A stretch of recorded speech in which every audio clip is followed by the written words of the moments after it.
Hello, everyone. Welcome to Bruno's MMA show. I'm here today with Victor Rosas, a professional MMA fighter who has a very good project going on at his gym. And I invited him to the show to talk about it because what he does, and this is something that we start seeing more and more, is that he gives classes to people with Parkinson's. So, Victor, thank you for coming to the show. And could you tell us a little bit about that, please? Yeah, well, thank you for having me on the show. So, yeah, the boxing program that I'm running, it's out here in Escondido, California, so San Diego County, and it's called Rocksteady Boxing. There's different affiliate programs, and like you said, this is the first boxing program in the country that's dedicated to the fight against Parkinson's disease. So we're constantly trying to, improve their quality of life. Parkinson's is a degenerative movement disease. So it affects their motor skills, their sensory function, balance, speech, all these things that we take for granted in everyday life. And so here at the program, we try to put them through rigorous exercises that help them combat against that, during their normal life so they can get through stuff a little bit easier. Okay. So, and I kind of made it a point to not research it too much because I wanted to naturally ask the questions that will come up if someone is not that aware of it, which I'm not overall. I know what it is, but again, I haven't looked it up that much. But when people train, when they train mobility, when they train targeting, this is a target, let's punch that target, when they do these things. So does it carry over to their normal lives in the sense of not necessarily, I guess, not necessarily regaining that mobility that was lost, but maybe in calibrating to deal with it, so to speak. Right. So it improves accuracy for them. Yeah. So there are functional things here. So, yeah, we are boxing. We do other things as well. And we try to incorporate functional exercises. And so what the thing is, too, it's that the neurological connection that they're missing. So when we get that vigorous exercise in there, and then we place them into another situation where they're doing some small motor functions, something along those lines, it'll help improve that. So let's say, for example, we have them hitting the heavy bag for, a round, which is 3 minutes for them, hard exercise. And then right after that, they have to go to some type of device that we developed where they're sticking a key into a keyhole, which is something they have to do every day when they're going home, unlocking their door, something like that. And it's that small motor function actually fitting it inside. Plus they have developed a tremor sometimes as well. So the shaking of the hand can be an issue. And some of the exercise we do help against that. So, it helps them to be able to do certain things like that. Other like threading needles that people like to sew. We have all different sorts of exercises where they have to do small motor functions to help out with that dexterity in the hands. And may I ask, how did that get started? Because it's one of those things where it's very specific as a project. It's a really good project, but it's very specific. So how did that start? But I believe it started in Indianapolis back in 2006. There was a man, his name's Scott Newman. He was diagnosed with early onset at age 40. And a friend of his was a Golden Gloves boxer. I believe his name was Vince Perez. And he wanted to help him out, once he found out that he was diagnosed with that. And so he started training him, personally in boxing and everything. And then they realized that actually benefited him. And then eventually they turned that into a program. And now it's pretty big. It's got over 600 affiliates in around the world. So it's really gaining progress, and people are starting to see that it does help people with Parkinson's. Obviously, there's no cure for Parkinson's, but it does help them in certain situations. It's been seen to improve in certain areas, and then in other areas, it kind of keeps them where they're at so they don't progress any further in the disease. Mm-hmm. And I imagine also how can I put this, the psychological toll of having something like that happen to a person, losing control of your own body. But then there has to be some good cathartic effect in, this like punching the bag or, to whatever level. I can just imagine how it must help psychologically as well. because there's something empowering about hitting the bag, about hitting the targets, and for someone who has this sense of, okay, my body's like betraying me in a way, and then being able to do something like that, because workouts always help. If you're in a bad place, go work out. You'll probably have a clearer head after. So I can only imagine, like, when you see people go through it at the beginning, like, what is it that you would? I know I'm generalizing in a way, and every person is different, but what would you see? What would you say you see normally when those things happen? So, I mean, like you're saying, that's a big part of it. Exercise is basically, it's like, it's nature's medicine. It helps everything. It's one of the main things that you can do when you have any sort of problem. And yeah, like you're saying, once you go from a situation, like we have fighters in here that they used to run marathons regularly, and now they have trouble walking. Yeah. They shuffle in their gait.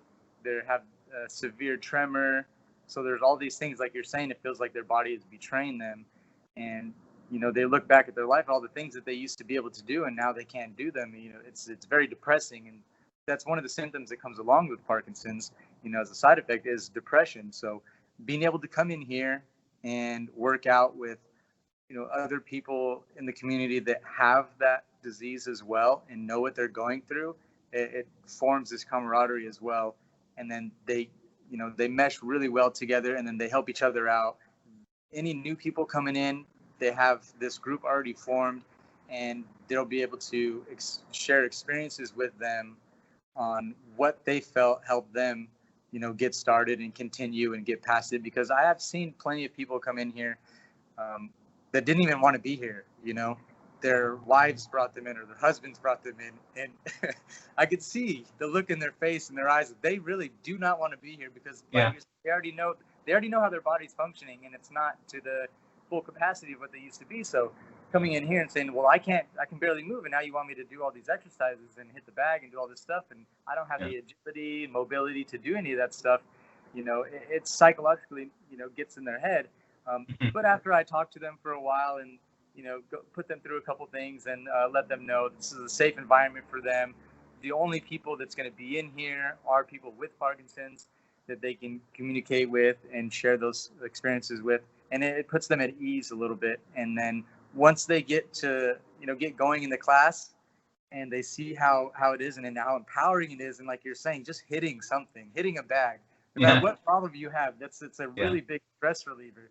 You hit that bag as hard as you can, and it's a weight that's lifted off of you, especially if you're holding all that, anger in and depression in, and you let it out and you release it in a positive manner like that, with the sport that you're learning, it is very empowering, and they feel better. And I see their frown just turn around, immediately, and they're smiling, and they can't wait to come back after that. They love it. And, even on the weekends, they're ready to go. Because it dawns on me, the thing is that I'm always very aware of it. On some level, for a lot of people, and I know this because when I talk about my hobbies, if you will, to people, there's some hobbies that are going to connect. Oh, yeah, I imagine he does that. And then when I mention stuff like MMA, and people are going to go like, oh, you mean like you actually go to a gym, like the gloves and yeah. And it's kind of like they kind of try to figure out, are you in a studio just doing Taibo or like cardio kickboxing? Or are you actually like, no, I go to a gym, I do this. And okay. And there's something intimidating for a lot of people about a fighting gym. No matter like just MMA, boxing, whatever. There's something really intimidating I've noticed. And I can only imagine for people who are going through that, like, you're telling me at first they don't want to be there. And the first idea that came to my head is it must be intimidating for a lot of them, because not only maybe some of them would never have stepped in there if there wasn't something related to the Parkinson program, but also maybe even people who would have before, just knowing, okay, it's not the same anymore. And, when you tell me, I talk to them, and I think it's important for the right people to be doing a project like this. When you talk about it, you have a smile on your face. And it's just, I can only imagine how it's the kind of thing that it's really helpful, but people have to do it right. And I'm just curious, like the Rocksteady program, boxing program, like I imagine they have to, how does it work basically? Because I'm going around the bush a little bit, but my point is like you need the right people to do this. You need the right Right. people to do a program like this. Yeah, so I mean, the majority of the people that are running the program or have their own programs, they're involved in the fitness community either as a boxing coach previously, or there's a lot of PTs, OTs that like to do this. Um, for me, I started out boxing first, got into MMA afterwards, and I learned about this while I was at my gym. So I was, training here, and then my manager told me that there was a program like this going on, and they needed help. They wanted to test out a new boxing coach. They had just moved in and subleased the gym in the mornings with us. So he introduced me to it that way. So I talked to the lady that ran the program at that time, and I jumped on board like part-time as a boxing coach, just kind of working mitts with the fighters. And we call all of them fighters. All the Parkinson's patients that come in here, and they're called fighters because they fight every day. They're fighting a real hard fight, and so to us, they're fighters all the time. And so I'll come in there and I'll work mitts with the fighters, and then it developed longer. After like a year or something like that, I think I actually went out to Indianapolis and I took the program that they had out there. It's a couple day course, and they run you through that. And I already had the boxing background, so that helped me a lot with that part. A lot of people don't have that boxing background, but when you get in there, it's like you're in a classroom for a while. So you're there all day long, and you're learning about the disease and you're learning all these different things. And then they put you into the program where it's a really large facility that they have out there in Indianapolis. And that's, where it was founded. So there's a ton of people there. They have all different levels, level 1 through 4. There's fighters that they have walkers still, or they're in wheelchairs because there's different progressions of the disease. So there's different classes for it. And, you get submersed into that for the next few days while you're there. And then you go back to the classroom, and then you're back in the gym, and you're actually getting hands-on experience with that. And then once you complete everything, you get the certificate for that. And if you want to be an affiliate, you can join up and do that. So we already had the program here. I just wanted to go out and learn more and get certified in that and get more experience in it. And, being here for that year helped me drastically. So it wasn't a big shift for me to be able to go out there. I already knew what I was dealing with. I already had been, I had the experience of working with all different levels at that time. So yeah, for people that want to get involved with that, they have the Rocksteady Boxing website that you can go to, and it tells you, and you can go out there and try that out and then see if that fits for you. And obviously, like, they get to meet you person to person. They want to make sure that you're a good fit for their program as well. And like I said, it's not just boxing coaches, but they have people that are into physical therapy, stuff like that. They're trying to get that, and then they see the benefits from it, so they want to incorporate that into their business as well. And it's a very good program. Yeah, because I imagine different people require different approaches, obviously. So it's one of those things where I look at something like that, and it's not just someone going in, I want to train. Like, there's a very specific need in that regard, and not everyone's the same. So I can only imagine, like, and again, like, as you talk about it, you smile. You're clearly, in the program. You're like, this is a good thing. But again, like, it's one of those things where you need skills that are beyond just holding pads for these people, I think. Like, you need social skills that are very important. You need, I don't know if I should say psychology at this point. I don't know if I'm pushing it on some basic level, at least. Like, you need to understand, like, okay, this person needs this to push, and like any other trainer, but I would say on a level that's a lot more delicate, Yeah, I mean, you have to have, like you're saying, you have to have a smile on your face. You have to, what you're going into at the time. You have some empathy, realize what these people are going through, and have a passion that you want to actually help people. Because if you don't have that, it's not going to work out. They're going to see that immediately. I love to help people, and I love fighting in general. I love everything that comes with the sport. That's what I do. And I feel privileged just to be able to share my knowledge with somebody, and they see that, and they know. So I'm not only showing them boxing either, since I do mixed martial arts. When they're in here, I show them Muay Thai as well. There's certain things I can't show them, like we can't wrestle or anything like that. Yeah. But I can show them certain moves maybe on the bag where they can kind of go in for, a takedown, a fake one or something. Where they have that to, like, they have that controlled object that can stop them there. Yeah. Exactly. And the changing of life is good for them. I show them some like jiu-jitsu warm-up stuff. We get on the mat, and then not only that stuff helps them with falls too, because falling down is a very big thing. And in martial arts, you're taught how to fall properly. Yeah. And how to get back up and all that stuff. So I implement that into the program as well when I'm doing that. And, I even break it down step by step, like if you were to fall and how to get back up and the muscle groups that you need to work to be able to get back up. And it goes further and further into that, but everything comes together. And I show them, like I was saying, Muay Thai, kickboxing. So just the movement of actually lifting up the legs, the knees, using the elbows, twisting the body, all these things, because the disease makes them really stiff and rigid. And so that, along with a lot of stretching and everything, helps their bodies out a lot. And I can see it on their face. They love to do that.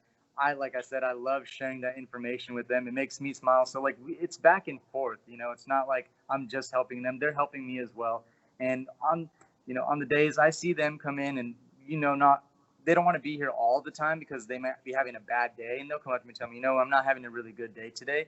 And then we'll work through it. And then they'll be glad that they came in. And then also I see that, and it's motivational to me as well on the days that maybe I don't feel like training.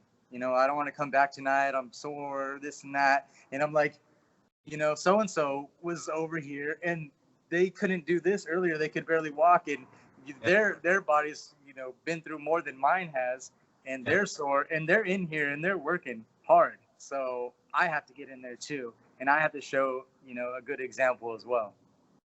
So the perspective, right? Because I don't know if I should even bring it up, because it's such a this kind of thing is always like, everyone always brings it up, like, oh, it gives you perspective, and obviously you're an athlete. It's true, though.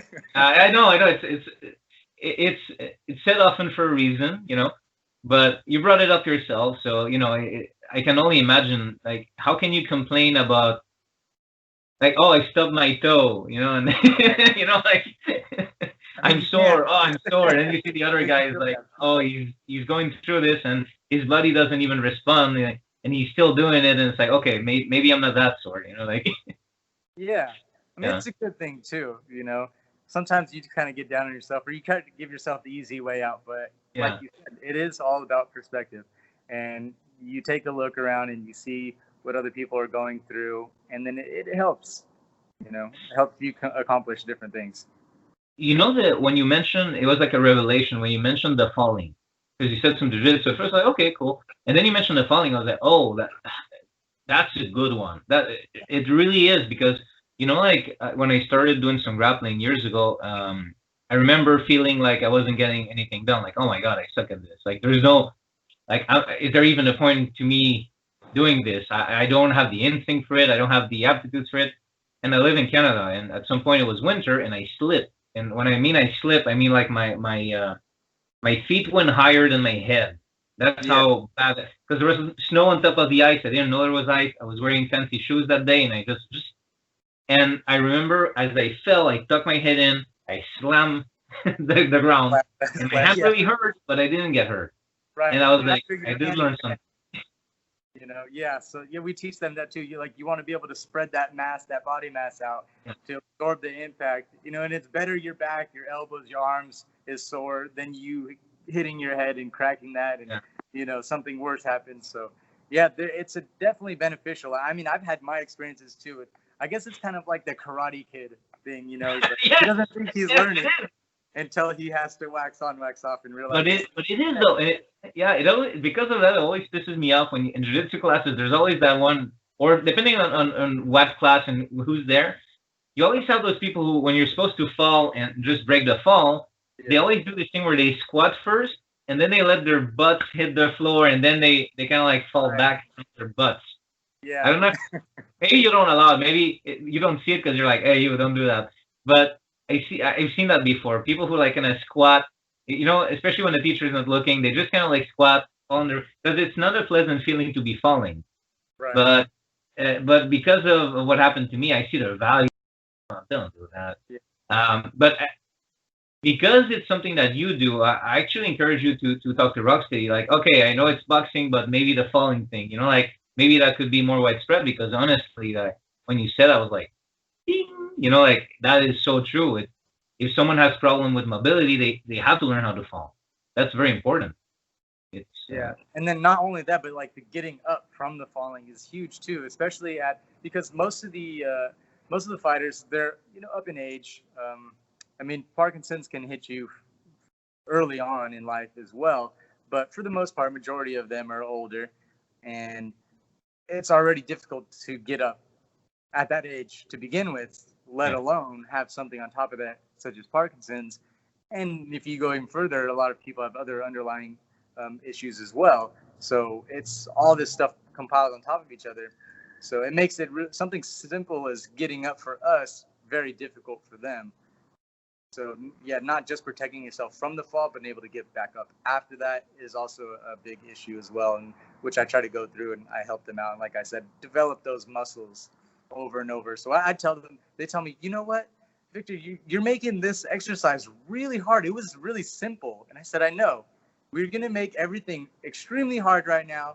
We're going to go over and over and over it now. So when for you to actually get up, hopefully you only have to do it one time and it's going to be easy. You don't have to worry about doing it multiple times. Like you can do it 30 times right now. You can do it once on your own by yourself, and it's going to be easy. You know what's amazing is that you are clearly a fighter. And what I mean by that, I'm going to explain what I just meant. It's an observation. It's not even meant as a compliment. It's real observation. I can tell you're a fighter because, I've seen people who go into cages, fight, like train with them, they kick my ass. But what I notice is those people understand that, look, I can make it really hard for myself in the gym, and then later it's going to be better for me in the cage. That's what they understand. Mm-hmm.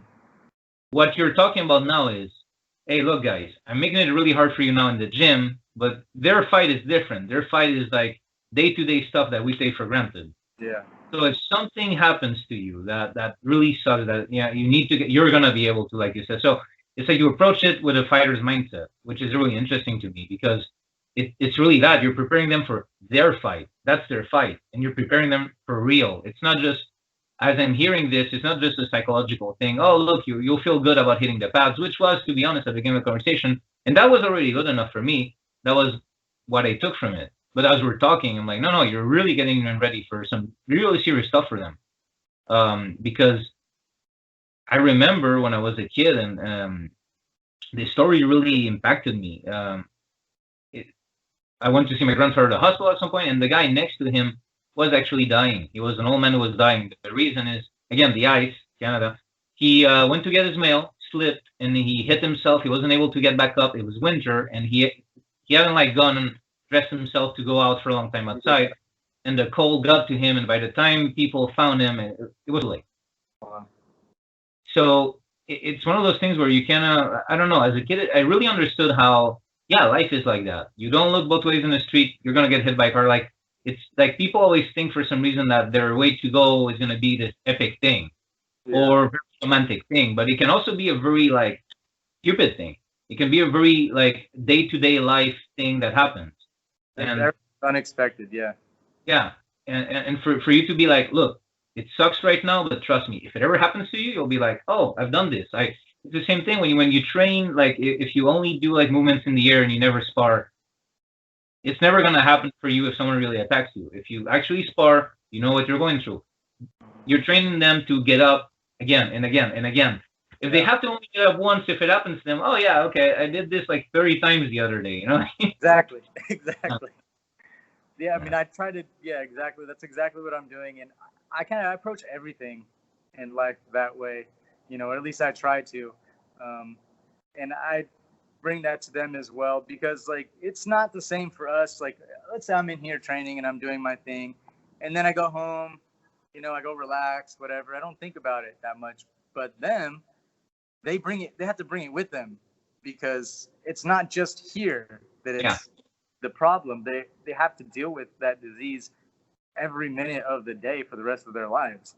So they really have to be prepared and stay prepared. And we're constantly telling them, I even have them do homework sometimes. Go home and do this and try that. If you're in your kitchen, do some hip openers, swing that leg around, make sure you don't kick anything, or you got a mirror, at home in your bathroom or something. Do some shadow boxing, just get that mobility, that movement going on, work the footwork, different things that you can do.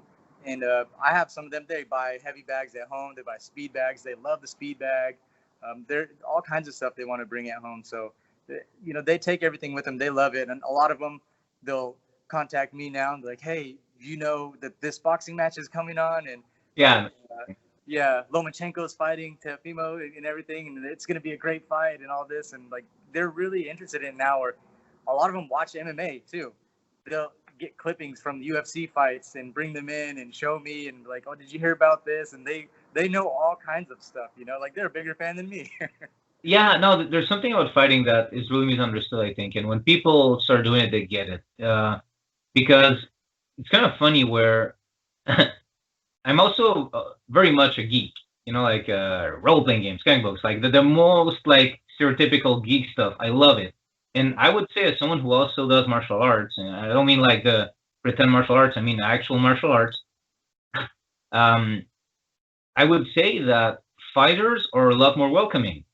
There's something when you get stuff out of your system, or you do something and like, yeah, this is not, we're going to argue for an hour about this, or no, like the results are here, like there's something just a little bit too real about it, and you have to collaborate. And like, you're not going to get better if you treat your training partners like crap, so it's just one of those things where I just noticed there's something about people who actually start training fighting. They understand that, hey, you know what? The environment is actually really healthy. It is.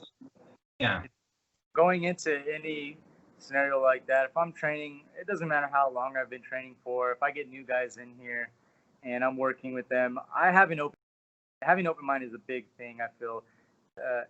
You could always learn something from someone. I mean, you don't know their background, like say, for example, you're rolling on the mat and, like I'm a brown belt and I'm rolling with a white belt or something. I don't know his background. Maybe he was a Division I wrestler or something for years before that. I don't know. And he comes in here and he's a white belt. I'm not going to just like automatically assume something, and maybe he has something that he can show me and I'll learn from him and he can learn from me. And then we're both better for it. So that's how I kind of approach everything as well. Yeah, no, it's I don't know. Like the thing is that I think when people, I'm gonna put this, when people go through stuff together, they learn, and that's just, we're social creatures, like. And I think a lot of people from the outside see fighting as this very individual thing, because for those who compete, it's like you're by yourself. Not really though. You're by yourself in the ring, in the cage. Although you're not really by yourself. That's a myth. But let's say you're physically by yourself. So I think there's also people who will do that, like they like to compete. So there's this perception that is very perception of anti-socialism, if you will. But it's not true. It's very social. It's a very social experience. And again, it's, like for a lot of people, there might be a contradiction. Okay, like Victor Rosas. Okay, so he gets into a cage, hits people, chokes them, kicks them, and then he helps other people who are dealing with this disease. And it might seem like a contradiction, but then again, like into a case, they both agree, hey, this is what we want to do right now. So a whole different thing, and then, oh, these people need help. Let's, and again, like I really see it as you prepare them for a fight. This is what I'm taking from it, that you prepare them for their fight, which is a different one, but it's one with consequences that might even be even bigger in many ways, because like, what if they can't get up? There's no, in some case, obviously people have families, they might have nurses, but in some cases I imagine like they don't always necessarily have someone with them, or some of them are alone. So there's no ref, like if you're a fighter and the other guy is running pounding, you're like, okay, the ref will come. He should come. But Mario Yamasaki, right?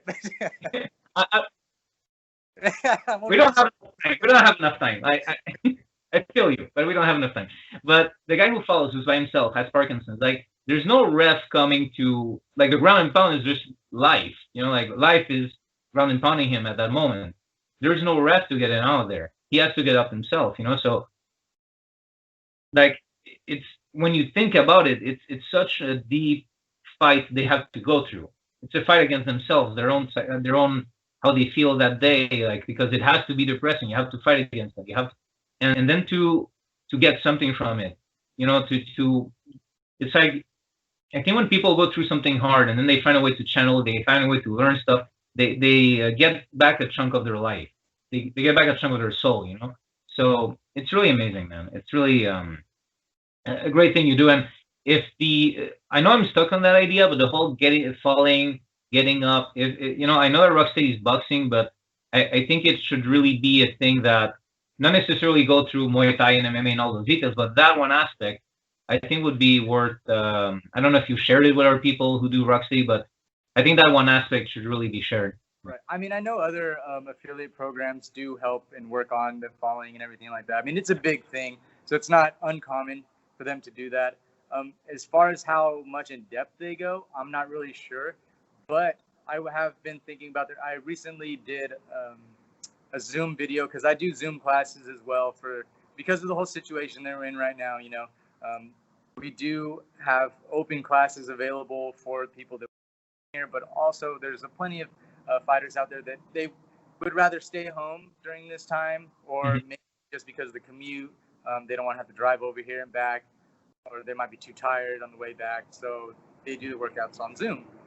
And so like I had done a class specifically that I designed just for getting up and all the repetitions and levels and stages that you need to get up from the ground. And I think it was about like an hour and 20 minutes long, something like that. So I'm thinking about probably sharing that with the headquarters, the Rocksteady Boxing headquarters, and see if that's something that maybe they want to be able to share or put out there through their social media or whatever it is to the other boxing affiliates or something like that. Maybe they can use that, and if they haven't done it already, they can implement that into their program, and everybody will benefit from it. Yeah, I really think so. Listen, man, thank you very much for taking the time to talk about this. Thank you for doing that in the first place. It's an amazing project, and it's just, you know, I think this was really interesting. It gives a lot of insight in this whole thing because I really wanted to get into this conversation avoiding the cliches, and I feel like we did avoid the cliches, which is good. Except for those who are unavoidable, I guess we could say true, you know? Yeah. Yeah, so, it was a pleasure being on here and discussing this with you. I really enjoyed it. I had a good time, and thank you for having me on. Man, my pleasure. So, again, thanks for coming to the show. And everyone, thank you very much for watching. Victor, by the way, how can we find you online? So, Instagram, I'm at VR7SD. Facebook, I'm on there as well. I mean, you can look up my name, Victor Rosas. I think if you put that little backslash, it's at SR88SD. And then for the Parkinson stuff, I do have an online site. It's rsbsandiego.com. Or if you want to put the whole thing out there, rocksteadyboxingsandiego.com. Go ahead and take a look at it. If anybody's in the area and they know somebody with Parkinson's, come on in, send me a message. We'll get an assessment done, and hopefully we can get your loved ones feeling a little bit better and, you know, an overall better quality of life for them. Perfect. And I'll put the links in the description down below. Victor, thank you very much for coming. Thank you.